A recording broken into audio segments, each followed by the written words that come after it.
이 15장을 제가 쭉 이제 묵상하면서 이 15장을 쭉 묵상하고 나니까 이제 어떤 질문이 떠올랐냐면, 나와 함께하는 사람은 누구인가? 여러분과 함께하는 사람이 누구입니까? 이걸 보게 만들어줘요.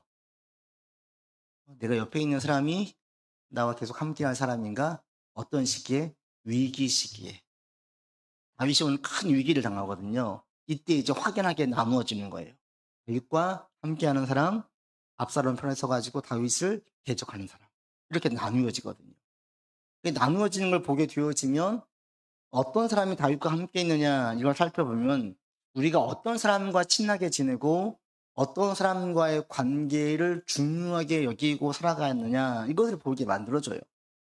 이제 압살롬을 쭉 보면 지난주도 말씀을 드렸지만 아주 압살롬이 왕으로서 부족함이 하나도 없는 사람이었어요. 야심도 있고 오늘 본문도 보면 매우 치밀하게 준비해요.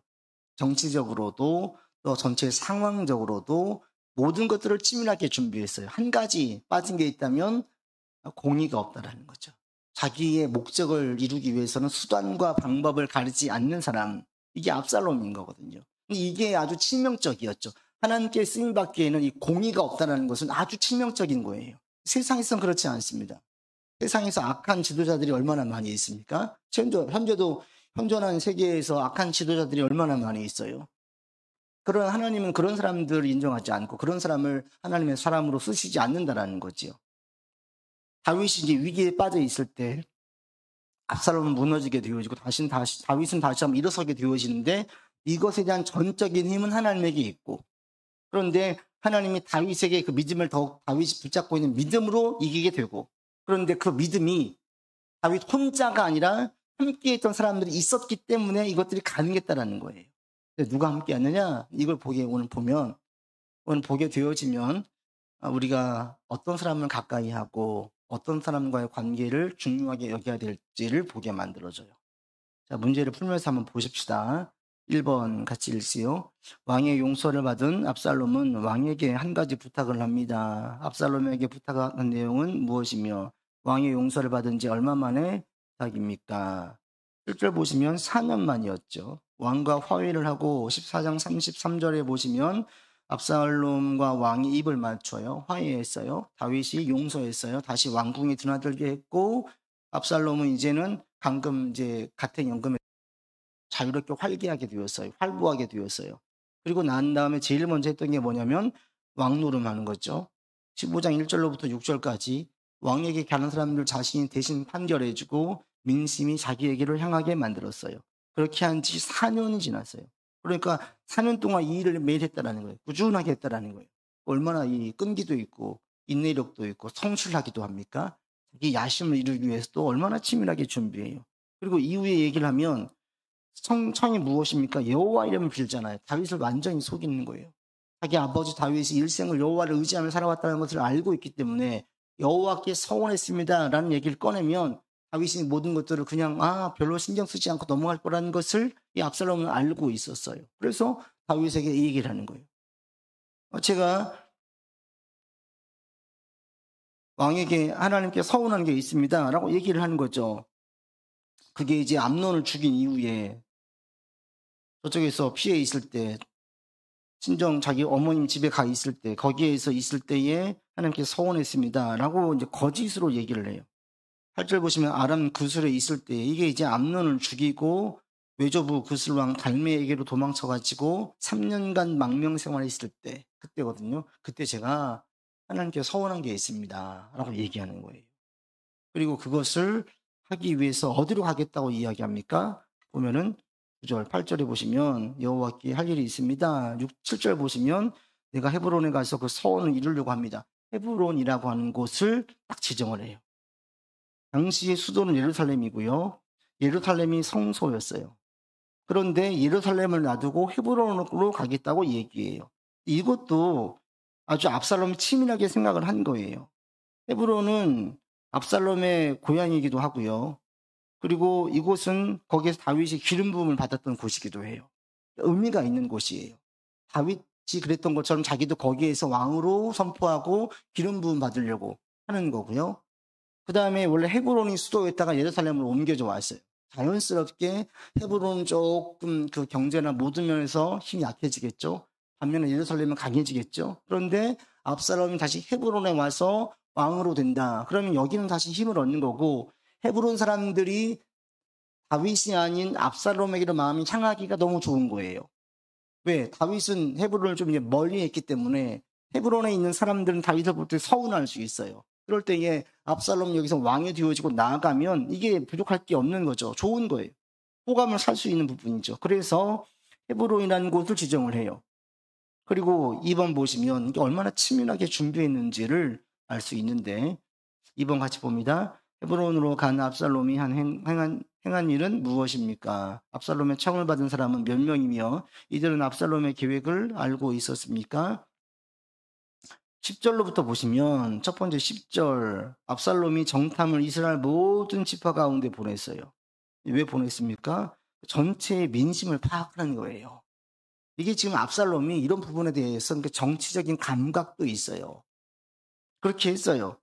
그리고 난 다음에 200명을 청했는데 21절 보시면 200명을 청했는데 이 200명이라고 하는 것은 그냥 일반 사람들이 아니겠죠. 당연히 예루살렘에서 상당히 정치적인 기반이 있는 사람들, 그 당시에 상당히 영향력이 있는 사람들, 귀족들 이런 사람들 중심으로 초대를 했어요. 그리고 초대한 이유는 헤브론에서 내가 하나님께 예배 드리려고 한다. 이게 목적이었던 거예요. 그러니까 200명은 아무것도 모르고 따라왔어요. 근데 거기에서 이제 선포를 하면 사람들에게 자연스럽게 이 200명이 자기를 지지한 걸로 보이겠죠. 만약에 자기에게 지지하지 않으면 압살롬의 성정상 그냥 죽여버리면 끝나요. 죽이려고 하는 거예요. 그러니까 200명의 사람들은 거기에서 그냥 침묵을 지킬 수밖에 없는 거예요. 동조하든지 침묵을 지키든지. 강한 반대는 못해요. 압살롬이 자기를 죽일 걸 알기 때문에 그렇게 못하는 거예요.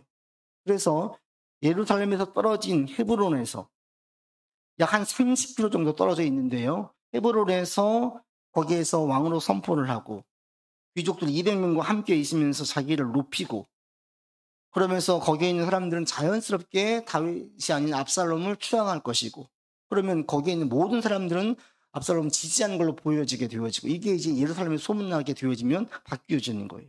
그래서 실질적으로 이 민심이 3번 문제 보시면 민심이 압살롬에게로 향하는 거예요. 급격하게 바뀌는 거예요. 우리도 이번에 이런 걸 좀 겪지 않았습니까? 비상계엄령을 통해서 민심이 완전히 이제 바뀌어지는 것들 다시 한번 보게 되어지고 진짜 한 2주밖에 안 됐는데 이 순식간에 이루어지잖아요. 이 정치가 그런 거, 사람의 마음이 그렇거든요. 압살롬이 왕으로 되었다 그러니까 이게 갑자기 민심이 확 바뀌어지는 거예요. 거기다가 귀족들과 또 영향력 있는 200명의 사람들이 그와 함께 있다. 급형이다라고 보여지는 거예요, 그냥. 그러니까 이 압살롬이 얼마나 치밀한지 그리고 그와 함께한 사람이 있었어요. 뛰어난 지략가가 한 사람이 있는데 그게 누구냐면 12절 보시면 아히도벨이에요. 아히도벨이 미리 다 포섭을 했어요. 아히도벨은 다윗의 모사가로 아주 뛰어난 사람이에요. 그의 지략이 타의 추종을 불허할 정도로 만약에 이 압살롬이 아히도벨의 이후에 아히도벨의 모략을 들었더라면 다윗은 더 큰 위험에 빠졌을 수 있습니다. 그런데 압살롬이 교만해져 가지고 아히도벨의 말을 듣지 않아요. 그래서 그 계략을 뿌리침으로 다윗이 승리하게 되어지는데 이 아히도벨은 상당히 그 지략이 뛰어난 자였어요. 근데 이 사람이 압살롬 편에 붙는 거예요. 여기서 이제 문제가 시작돼요. 왜? 다윗을 그렇게 충실하게 따랐던 아히도벨이 압살롬에게로 갔을까? 정답은 없어요. 그런데 오늘 주석에 보니까 이렇게 나와 있더라고요. 이 아히도벨이 사실은 이 아히도벨의 손녀가 누구냐? 바세바로 추정이 된다는 거예요. 우리아의 아내 바세바를 범했잖아요. 바세바를 통해서 그리고 자기 이제 어찌 보면은 그 바세바의 그 가정을 완전히 파탄낸 거잖아요. 그래서 실질적으로 우리아가 속해 있는 그 사람들이 다윗을 대적으로 두거든요. 그 집안 사람들 철저하게 다윗을 원수로 삼아요. 그럴 수 있잖아요. 너무너무 억울하지 않겠습니까? 그 입장에서는. 그러니까 그런 하나의 추정이 있던데 일리가 있다고 보고 꼭 그것이 아니어도 이렇게 볼 수 있어요. 다윗을 대적하는 사람들은 어떤 사람들이냐? 제가 볼 때에는 우리아의 아내 바세바를 범했던 그 사건을 기점으로부터 발생되어서 영향력을 받은 사람들. 그들이 돌아서기 시작한 거예요. 그들이. 그래서 그들이 돌아서 가지고 다윗을 점점 대적하게 되어지고 멀리하게 된 거예요. 출발에서는 여기에 있다고 봐요. 그러니까 압살롬은 많은 사람들이 민심을 얻었어요. 그게 외모도 좋지요. 이미 예루살렘에서 4년간 사람들에게 민심으로 좋은 입장에서 그들에게 이야기를 했지요. 여론을 조성했어요. 200명을 모아가지고 사람들이 자기를 지지한 것처럼 보이게 만들었어요. 그리고 이 다말 사건도 이미 다 사람들은 알고 있죠. 암논이 다말을 범한 사건. 그래서 압살롬이 다말을 위해서 복수하기 위해서 암논을 죽인 사건도 기억할 거예요. 그러니까 압살롬을 볼 때에는 자기는 살인자가 아니라 자기 식구를 지킨 사람, 의로운 사람을 볼 수도 있어요. 그러니까 압살롬의 살인에 대하여서 연민의 정도 느껴요. 거기에다가 다윗은 밧세바 간음 사건이 있어요. 다 알아요. 알지 않겠습니까? 우리아는 죽었습니다. 또 아들 암논의 범죄에 대해서는 우유부단했어요. 암논이 자기 이복 동생을 범했는데 거기에 대해서 아무것도 하지 않아요. 그리고 당시에 다윗은 영토 확장 사업에 관심을 두어서 민심에 별로 귀를 기울이지 않았어요. 거기에다가 이제 압살롬이 와가지고 내가 여호와께 서원한 게 있으니까 갚아. 서원하는 걸 내가 지키려고 합니다. 라고 얘기하니까 묻지도 않아요. 압살롬이 무엇을 하고 있는지 등잔 밑이 어두운 거예요. 등잔 밑이. 다윗은 이때 왜 이랬는지 모르겠는데 이런 상황에 있었어요. 그래서 모든 상황이 안 좋아가지고 상황이 한순간은 뒤바뀌죠. 다윗이 야반도주잖아요. 야반도주합니다. 어떤 사람이 함께하지 않느냐. 결국 죄를 지을 때 그 죄로 인해서 생겨진 문제들. 내가 죄를 짓고 있을 때 관계되어진 사람들은 결국 나와 함께하지 않아요. 내가 힘들고 어려울 때 절대로 나와 함께하지 않아요. 그럼 누가 나와 함께한 사람이냐? 뒤에 보시면 나오는데 보지요. 3번 먼저 같이 보겠습니다. 민심이 압살롬에게 향했다는 보고를 들은 다윗은 급하게 도망을 합니다. 이때 왕궁에 남겨둔 사람들은 누구이며 이들을 남겨둔 이유는 무엇입니까? 급하게 도망하죠. 그때 후궁을 남겨둬요. 후궁 10명을 남겨두고 나머지 일가 식구들을 전부 데리고 가요. 왜요? 압살롬이 다 죽일 수 있을 거란 그 두려움 때문에. 후궁은 왜 남겨뒀습니까? 설마 이들의 생명, 이들이 죽음에 대한 염려가 없었기 때문에 남겨둔 거예요. 그리고 다윗 한편에서는 다시 내가 예루살렘으로 돌아올 것이라는 확신이 있었어요. 그래서 남겨뒀어요. 근데 이게 어떻게 돼요? 이게 이제 아주 끔찍한 일을 벌이지 않습니까? 이걸 압살롬이 이 후궁을 보시죠. 17절, 18절 보겠습니다. 먼저 16절 보시면 후궁을 남겨뒀죠. 근데 여기에 지금 나오지 않는데 뒤에 가면 이제 후궁을 어떻게 하면 되게 욕을 보이죠. 철저하게 응징하기 위해서 욕을 보이는 걸 볼 수가 있어요. 다윗은 상상하지 못했어요. 그리고 이 말씀이 이제 응해지는데 12장 11절에 보시면 네가 밧세바를 범했을 때 나단 선지자를 통하여서 예고하시는데 내가 너의 눈앞에서 너의 아내를 빼앗아 너의 이웃들에게 주리니 그 사람들이 너의 아내들과 더불어 백주에 동참하리라. 이런 말씀을 했는데 이 말씀이 그대로 나중에 이루어져요. 후궁을 능욕하잖아요. 이 능욕함으로 다윗의 후궁들이 능욕함으로 다윗은 자기가 능욕을 받은 것과 똑같이 되는 거예요. 이런 일을 다윗은 예상하지 못했죠. 이 일을 겪게 되어지는 거예요. 4번 보겠습니다. 압살롬을 피해 도망가는 다윗이 가드 사람 이때에게 한 말은 무엇이며 이때의 답은 무엇입니까? 17절로부터 보시면 17절, 18절 600명이 같이 갔습니다. 18절 보시면 모든 신하들이 그에게 지나가 모든 그렛 사람과 모든 블렛 사람과 왕을 따라가 가드에서 온 모든 가드 사람 600명이 왕 앞으로 행진했어요. 이 그렛 사람은 어떤 사람들이냐면 사형 집행기관 병사들이라고 합니다. 중죄인을 처벌하는 사형 집행기관 병사들이고 블렛 사람은 왕의 보발꾼들이고 왕의 다윗왕의 시위병들이에요. 가드에서 온 600명이라고 이야기한 이 600명은 누구냐면 이제 이후로 쭉 다윗 철저하게 함께 있는데 이들이 어떤 사람이냐면 사울에게 핍박받던 시절에 다윗과 함께 있던 용사들이에요. 다윗에게 핍박받던 시기가 언제예요? 다윗이 신앙적으로 매우 깨어있고 신실할 때 그때 함께 있던 사람들이 다윗이 위기에 빠지니까 함께 하는 거예요. 누가 우리와 함께 하냐? 어떤 사람이 우리가 힘들고 어려울 때 도와주느냐? 어떤 사람이겠어요? 당연히 신앙 안에서 함께 있는 사람들이에요. 그럼 어떤 사람들은 그럴 때 우리하고 좀 거리를 두고 멀리 합니까? 이와 반대되는 사람들. 사회 속에서 이해관계로 묶여있는 사람들 보세요. 직장의 동료들, 내가 힘들고 어려워도 손을 내밀면 또 손을 잡아줍니까? 없어요. 직장에서 퇴직하고 나면 관계도 끊겨지지 않습니까? 1년에 한 번씩 만나서 농담하고 이야기하는 정도로 끝나지 일상에서 함께 삶을 주고받지 않아요. 내가 진짜 힘들 때 누가 나와 함께 있어요? 다윗을 보니까 이 뒤에 전부 다 마찬가지인데 다 믿음의 사람들이에요. 다윗의 믿음을 보고 그와 함께 있었고 다윗에게 있어서 신앙의 모습을 보면서 자기도 다윗처럼 하나님을 믿는다는 사람들, 이런 사람들이 다윗과 함께하고 목숨까지 바치지요. 그렇지 않는 사람들은 아까 얘기했던 우리 뛰어난 이 모략가에 있던 아이도벨 같은 사람 떠나가는 거예요. 신앙으로 있어지지 않으면 떠나가게 되어져요.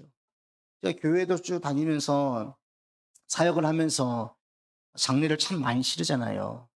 그러고 보면 교회는 요즘은 그게 많이 약화되어서 이사를 많이 다 보니까 그렇긴 하지만 교회라는 곳이 어떤 곳이에요? 태어나서 죽을 때까지 함께하는 곳이에요. 가족 못지않게 중요하게 끝까지 있는 사람들이 누구냐면 교회 식구들이에요. 교회 식구들. 그렇지 않아요? 우리 교회에 누가 태어나세요? 축하해줘요. 결혼해요? 축하해줘요. 또 누가 돌아가셨어요? 어떻게 합니까? 같이 장례를 치러요. 태어나서 죽을 때까지 함께하는 사람들이 누구냐면 교회 식구들이에요. 우리가 왜 그렇게 같이 해요? 신앙으로 묶여 있으니까. 우리는 여기에 돈 벌려고 온 게 아니에요. 성공하려고 온 게 아니에요. 부자가 되려고 온 게 아니에요. 여호와를 경외하려고 왔어요. 이런 목적으로 모여 있다 보니까 우리가 함께 갈 수 있는 거예요. 신앙으로. 결국에 그러니까 어떤 사람이 가장 귀한 사람이냐? 다윗을 볼 때 진짜 힘들 때 지켜준 사람은 누구냐면 다윗의 신앙을 귀히 여기고 다윗과 함께 신앙생활을 함께 했던 사람들이 여기는 거예요. 함께 하는 거예요. 교회도 마찬가지입니다. 누가 힘들 때 어려울 때 누가 같이 해줘요? 같은 마음을 가지고 우리 교회 정말 귀한 교회야. 또 같은 신앙을 가지고 여호와를 섬기고 있고 목사님과 우리 모든 성도들이 여호와를 잘 섬기고 있는 게 너무너무 귀해 보여요. 감사하게도 우리 교회 성도들은 그런 얘기를 많이 하세요. 정말 목사님이 좋고 교회가 너무 좋고 교인들 너무 좋습니다. 얘기를 많이 하세요. 이런 마음을 가진 사람들은 교회가 위기에 빠지거나 누군가 어려워하면 남 일로 보지 않죠. 나의 일로 보고 같이 끌어안지 않습니까? 우리가 경조사가 있을 때 함께 하잖아요. 왜 함께 합니까?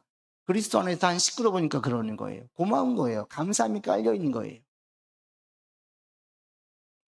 결국 누가 우리와 함께 하느냐, 우리가 어떤 관계를 대단히 중요하게 여기고 가치 있게 여겨야 될 것이냐 따져보니까 신앙 공동체. 다윗이 끝까지 함께 있던 사람도 그렇고요. 이때도 마찬가지예요. 이때 21절 보시면 19절로 21절까지 보겠습니다. 그때 이 왕이 가드 사람 이때에게 이르되 어찌하여 너도 우리와 함께 가느냐? 너는 쫓겨난 나그네인이 돌아가서 왕과 함께 네 곳에 있으라. 너는 어제 왔고 나는 정처 없이 가니 오늘 어찌 너를 우리와 함께 떠돌아다니게 하리요? 너도 돌아가고 내 동포들도 내려가라. 은혜와 진리가 너와 함께 있기를 원하노라 하니라. 이때가 왕께 대답하여 이르되 여호와의 살아계심과 내 주 왕의 살아계심으로 맹세하옵나니 진실로 내 주 왕께서 어느 곳에 계시든지 사나 죽으나 종도 그곳에 있겠나이다 라고 얘기해요. 이때는 가드 사람으로서 다윗과 처음부터 함께 있던 사람은 아니에요. 그런데 다윗의 그 바른 신앙과 인격을 보면서 왕에게 매료된 자예요. 그래서 다윗 편에 섰어요. 함께 왔어요. 외국인인 거예요. 근데 이때가 다윗 편에 서가지고 가드에서 망명에 와서 이스라엘 공동체로 들어온 사람이에요. 근데 이 사람은 들어올 뿐 아니라 21절에 보시면 이때가 대답을 할 때 여호와의 살아계심을 두고 맹세하죠. 다윗의 신앙을 자기도 가지고 있는 거예요. 그냥 자기 인간적으로 내 목숨을 걸고 내 이름을 걸고 저는 의리상 그렇게 할 수 없습니다. 이렇게 말하는 것이 아니라 여호와의 살아계심을 두고 맹세를 해요. 다윗의 신앙 고백을 지금 이때도 하고 있는 거예요. 다윗의 신앙을 귀히 여기니까 이때도 이것을 귀히 여기고 같은 마음을 가지고 온 거예요. 그러니까 이때도 여호와를 경외하는 신앙인 거예요. 그렇기 때문에 이때는 내가 죽을지언정 함께 있겠습니다 라고 고백하면서 다윗 편에 서는 거예요. 지금 전체적인 기세는요 압살롬에게 넘어갔어요. 그런데 그걸 보지 않아요.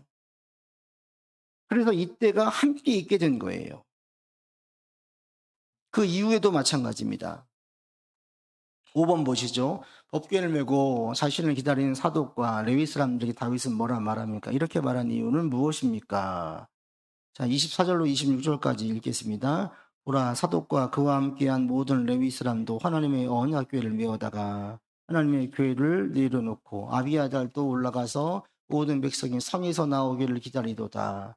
왕이 사독에게 이르되 보라 하나님의 교회를 성읍으로 도로 메어 가라. 만일 내가 여호와 앞에서 은혜를 입으면 도로 나를 인도하사 내게 그 교회와 그 계신 데를 보이시리라. 그러나 그가 이와 같이 말씀하시기를 내가 너를 기뻐하지 아니한다 하시면 종이 여기 있사오니 선하니 여기시는 대로 되게 행하시옵소서 하리라. 다윗의 신앙 고백이 나오지 않습니까? 여기서 정치적인 걸 먼저 보지 않는 다윗을 볼 수 있어요. 법궤는 하나님의 임재. 이 당시의 전쟁은 신들의 전쟁이었어요. 그러니까 이스라엘에게는 신의 임재가 법궤예요. 법궤를 함께 가지고 다니면 신이 나와 함께 하는 거예요. 신은 내 편에 있다라는 상징이에요. 그런데 이 법궤를 다윗은 함께 하지 아니하고 그냥 보내래요, 예루살렘으로. 함께 하지 않겠다. 자기 개인적인 이익을 따지면서 이 법궤를 이용하지 않는 걸 볼 수 있어요. 그 앞에도 그런 부분을 알 수가 있는데 다윗이 그 기도할 때 쭉 올라갈 때 보시면 21절, 22절 보시면 다윗이 이때 이르기에 앞서 가라 하고 건너가잖아요. 온 땅 사람 23절을 큰 소리 울면서 함께 건너가요. 건너간 다음에 이제 법궤가 나오는데 이 다윗이 이때에 하나님께서 이 성소를 함께하지 않는 이유를 25절 아까 읽었던 부분에서 지금 우리가 말씀을 드렸지요. 다윗이 그렇게 이야기를 해요. 하나님의 교회를 도로 메어 가라. 하나님께서 은혜를 주시면 도로 갈 것이고 그렇지 않으면 내가 하지 않겠다라고 얘기하면서 법궤를 정치적으로 이용하지 않아요. 그리고 이 법궤를 다시 반환시키는 여러 가지가 있는데 한 가지는 정치적으로 이용하지 않는 것. 그리고 이 법궤는 뭐예요? 하나님의 영광인데 자기는 지금 막 도망 다니잖아요. 이 법궤가 막 한참 없이 어디로 알지 모르게 유리방황하는 거에 대해서 이것은 하나님의 영광을 손상시키는 일이에요. 이것도 원치 않는 거예요. 그리고 뒤에 보면은 다윗이 이제 맨발로 걷는 게 나오는데 이게 뭘 얘기하냐면 다윗이 이 징계가 지금 하나님께로부터 왔음에 대한 고백이에요. 그럼 본문도 지금 나오고 있죠. 하나님께로부터 이 징계가 왔음을 고백을 해요. 압살롬을 보지 않고 아들을 통해서 왔지만 이 큰 그림은 하나님께서 지금 내게 이런 어려움을 줬다. 하나님의 징계로 보는 거예요. 그러면서 하나님의 회복의 은총을 또 확신하니까 회를 돌려보내는 거예요. 그래서 하나님께 기도하잖아요. 아까 읽었던 본문에서 다시 하나님 제가 가기를 원합니다. 은혜 주시면 갈 거로. 하나님께서 허락해 주시면 돌아갈 수 있어요. 허락해 주시지 않으면 끝나는 거예요. 라고 기도하면서 돌려보내는 거예요. 그래서 법궤를 돌려보내면서 6번 보시면 같이 읽겠습니다. 다윗이 법궤를 돌려보낸 후 감람산을 오를 때 어떤 모습으로 올라갑니까? 이제 이 부분인데요. 29절 30절 보겠습니다. 30절 다윗이 감람산 길로 올라갈 때에 그의 머리를 그가 가리고 맨발로 울며 가고 그와 함께 가는 모든 백성들도 각각 자기의 머리를 가리고 울며 올라갔어요. 다윗이 이 심정을 알 수가 있죠. 머리를 가렸다. 머리는 명예거든요. 가렸다. 명예가 떨어졌어요. 자기 명예가 지금 떨어졌고 또 명예가 없음에 대한 고백이에요. 그리고 맨발로 갔다. 이걸 통해서 다윗이 지금 얼마나 참여하는 마음으로 가고 있는지를 알 수가 있죠. 다윗이 이 본문을 보면서 제가 느끼는 게 다윗은 진짜 강한 사람이라는 게 여기서 드러나요. 짱 힘들 때, 짱 고통스러울 때 다윗이 뭐 하냐면 전적으로 하나님께 매달려요. 전적으로. 그러니까 이거를 신앙으로 풀어내요. 신앙으로. 하나님 안에서. 압살롬을 주목하지 않아요. 이 저 왼수 어떻게 네가 이렇게 보지 않고 이 큰 그림에서는 하나님의 허락 가운데 있었으니까 이게 하나님의 징계로 본 거예요. 그러니까 뒤에 가면 이제 신무이가 막 저주하거든요. 진짜 너무 힘든데 와가지고 불난 집에 부채질 하는 거예요. 근데 그걸 달게 들어요. 하나님께서 그래서 이 뭘로 듣냐? 하나님의 꾸지람으로 듣는 거예요. 꾸지람으로. 사람으로 보지 않고. 다윗은 이제 힘들 때는 모든 것을 영적으로 해석을 하는 거예요. 영안이 밝아지는 거예요. 이때. 깨어 있는 거예요. 우리로 말하면 힘들 때 막 더 예배 매달리고 더 기도하고 막 금식하면 주님의 뜻을 구하고 이전에는 그냥 조금 느슨하게 살았는데 힘들어지니까 하나님의 뜻을 더 묻는 거죠. 하나님 어떻게 해야 됩니까? 막 간구하는 거예요. 이게 지금 다윗이에요. 그래서 여호와께 깊이 회개하면서 나아가고 자기 슬픔을 드러내는 다윗을 볼 수 있어요. 이게 이제 전화위복이 되게 만들어지죠. 그러면서 사독과 아비아들도 어떻게 합니까? 도로 보낼 때에 거기에 있으라고 얘기해요. 29절에 보시면 사독과 아비아들에게도 거기에 있으라고 얘기해요. 그래서 그들도 사독과 아비아들도 목숨을 걸고 다윗 편에 있는 걸 볼 수 있고요. 다시 한번 법교의 중요성과 이 상징을 깨닫게 되어지죠. 그러면서 거기에서 다윗 편에 서서 있는 겁니다. 7번 보겠습니다. 다윗은 자신의 측근인 아히도벨이 압살롬을 돕고 있다는 얘기를 듣고 뭐라고 기도합니까? 31절 같이 보겠습니다. 어떤 사람이 다윗에게 알리되 압살롬과 함께 모반한 자들 가운데에 아히도벨이 있나이다 하니 다윗이 이르되 여호와여 원하옵건대 아히도벨의 모략을 어리석게 하옵소서 하니라. 그렇게 돼요. 아히도벨이 모략이 어리석기보다는 압살롬이 어리석은 거죠. 그래서 아히도벨이 모략이 통하지 않고 다윗은 다시 회복할 수 있게 되어집니다. 하나님은 다윗의 기도를 들으세요. 다윗이 이걸 들을 때마다 다 이 마음 누구한테 토해내요? 저 어떻게 네가 나한테 아히도벨 네가 이렇게 보지 않아요. 하나님께 아뢰는 거예요. 하나님 저 자의 꾀가 모략에 패하여지게 해주십시오라고 하나님께 기도하는 거예요. 8번 보겠습니다. 다윗은 급하게 도망치면서도 예루살렘에 남겨둔 사람들은 누구입니까? 이를 통해 알 수 있는 것은 무엇입니까? 30 우리가 읽었던 본문 보시면 35절 후세가 32절 보시면 먼저 후세가 오지요.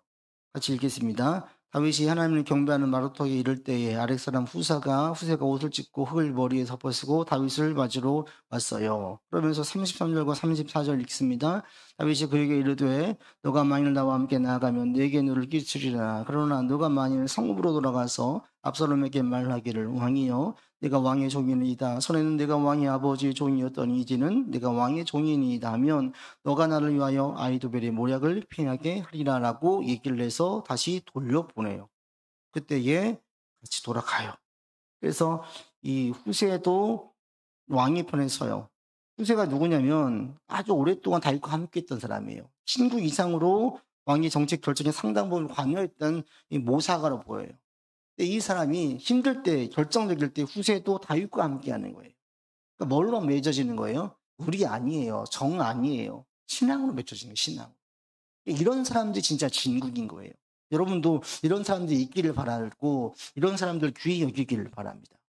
신앙으로 맺어진 사람들은 우리가 하나님 우리의 신앙이 변절되지 않는 이상 그리고 저 사람의 신앙이 변절되지 않는 이상 평생 같이 갈 수 있어요. 우리 하나님은 동일하시기 때문에 하나님을 동일하게 믿고 있다면 이 사람들 또한 변하지 않아요. 그러니까 뭐 오랜만에 만나도 서로의 마음이 가치가 변해 있지 않기 때문에 함께 갈 수 있는 거예요. 평생은 함께 갈 수 있는 거예요. 그래서 다윗이 힘들 때 누가 함께 있느냐? 정해지는 거예요. 이렇게 지금 이제 후세를 보내서 먼저 후세를 통해서 모략을 통해서 사독과 아비아달 제사장들에게 알려주게 하고 또 이들이 다윗에게 이제 기별을 하는 거예요. 그렇게 해서 다윗이 그 압살롬의 예루살렘에 있는 그 정보를 알고 싶은 이 라인을 딱 만들어 놓은 거예요. 다윗은 열심히 하나님께 매달렸지만 마냥 기도만 한 게 아니라 자기가 할 것들을 빨리빨리 했어요. 마냥 기도하면서 하나님 아시지요 도와주세요로 끝나지 않고 자신이 할 일을 최선을 다해서 하고 있는 다윗을 보게 돼요. 이게 신앙의 옳은 모습이에요. 가장 힘들 때 제일 먼저 뭐예요? 이건 기도 모드야. 신앙 모드야. 영적으로 봐야 돼. 하나님 관점으로 봐야 돼. 딱 봐요. 그리고 전적으로 주님의 도움을 구해요. 하나님 도와주세요. 마음이 계속 있어요. 그러면서 몸은 내가 할 일을 힘써 행해요. 그러할 때에 나와 함께 신앙생활을 했던 사람들이 나를 도와주는 거예요. 그들이 끈이 되어가지고 막 일이 풀려지게 해요. 사업이 너무 어려워요. 막 기도해요. 막 동분서주해요. 근데 누가 나를 도와줘요? 정말 예상치 못한 신앙의 사람들 또는 내 신앙을 보고 감동받았던 사람들이 나를 도와줘요. 내가 돈이 있어가지고 뭐 선물 주고 뭐 갖다 먹이고 했던 사람들이 힘들 때 도와주느냐? 아니에요. 그런 간증들은 너무 많아요. 신실하게 신앙생활할 때 예상치 못한 사람들이 도움을 받게 되어지는데 왜 도움받느냐? 내가 여호와께 진실되고 향하는 것을 보고 그 사람들이 감동받고 있다가 어느 시기 때 도와주는 거예요. 그때 나는 너무 힘들어가지고 기도했었어요. 하나님 도와주세요. 도와주세요. 예상치 못한 누군가 나를 도와주는 거예요. 왜 도와줍니까? 물어보니까 그런 얘기를 하는 거죠. 당신의 그 신앙적인 모습, 진실된 모습을 보고 내가 감동받았다. 하나님 역사하시는 거예요. 그렇게. 그래서 우리가 계속 신앙 가운데 깨어있기를 바랍니다. 깨어있기를 바라고 우리가 어떤 사람들 귀히 여기고 누가 결국 우리와 함께한 사람이냐 이것들 잘 분별하셔서 여러분 신앙생활을 할 때에 믿음이 아닌 식구들을 참 귀히 여기는 우리가 되기를 바랍니다. 또 한 가지 다윗을 보면 어려울 때 그리고 더 들어가면 왜 어렵게 되었는지 다윗이 밧세바 사건이 계속 죄에 대한 후유증으로 남아요. 그러니까 이것은 정말 이런 죄는 안 저지르는 게 제일 좋은데 우리가 인간이지라 우리도 죄를 저지를 때가 있어요. 죄를 저질렀으면 다윗처럼 빨리 수습을 해요. 근데 다윗이 이미 여기에도 많이 늦었잖아요. 암놈도 처벌하지 않았어요. 압살롬도 처벌하지 않았어요. 그래서 이 죄에 대한 어려움과 후유증을 막 더 키운 거예요. 그랬다가 이게 막 엄청 골맞다가 터진 거예요. 근데 이제 수습이 안 되는 걸 하나님께 수습시켜 주시는 거예요. 그래서 다시 봉합돼 가지고 새롭게 일어서는 것을 보게 되어져요. 우리의 삶이 힘들고 어려울 때 다윗처럼 하나님께 전적으로 구하고 나아가시기를 바라고 그러면서 내가 할 수 있는 최선을 다하면서 그 시기를 보내면요. 하나님께서 함께 해주세요. 이기게 해주세요. 이런 역사들이 여러분 가운데 있기를 바라고 이런 기대를 가지고 오늘도 우리가 신앙생활할 때 아버지 앞에서 바르게 신실하게 신앙생활할 수 있기를 바랍니다. 기도합시다. 잠시 우리 말씀 가지고 기도하겠습니다. 다윗이 힘들고 어려울 때 주님을 전적으로 의지하고 또 모든 상황을 인간적으로 해석하지 아니하고 신앙적으로 해석을 했잖아요. 여러분도 상황들을 인간적으로 해석하지 말고 신앙적으로 해석을 하세요. 왜? 우리의 삶은 하나님의 보호 속에 있기 때문에. 그래서 우리가 신앙적으로 해석을 하고 바라보고 그리고 주님께 간절히 아뢰고 또 내가 할 일에 최선을 다하여서 이 일들이 새로운 주님의 은혜의 시간들로 채워줄 수 있게 되기를 바랍니다. 우리가 깨어있기를 원합니다. 기도하십시다. 하나님의 관점으로 바라보기를 원합니다. 기도하십시다. 그리고 하나님 저에게 지혜 주시고 능력 주셔서 잘 감당할 수 있도록 하여 주십시오라고 기도하겠습니다.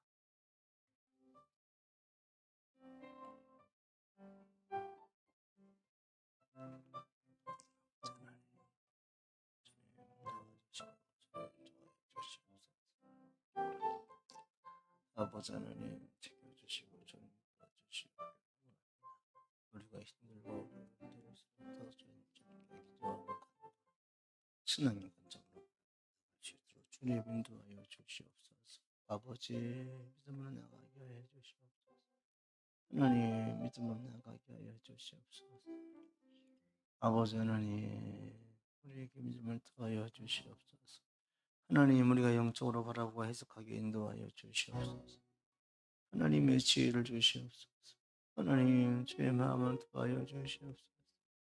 아버지 하나님 우리를 도와주신 주님의 역사를 보기로 아버지 우리를 도와주심을 보기로 하면 하나님 전심으로 주님을 의지하고 주님을 바라보고 하나님이여 인도하여 주시옵소서. 주여 우리를 주장하여 주시옵소서. 하나님의 역사를 이끌어 주시옵소서.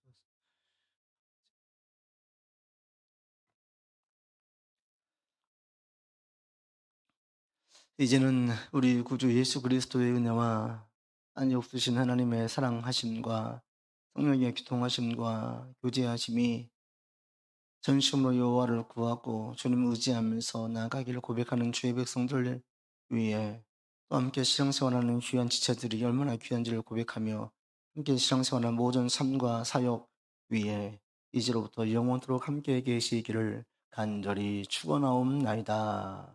아멘.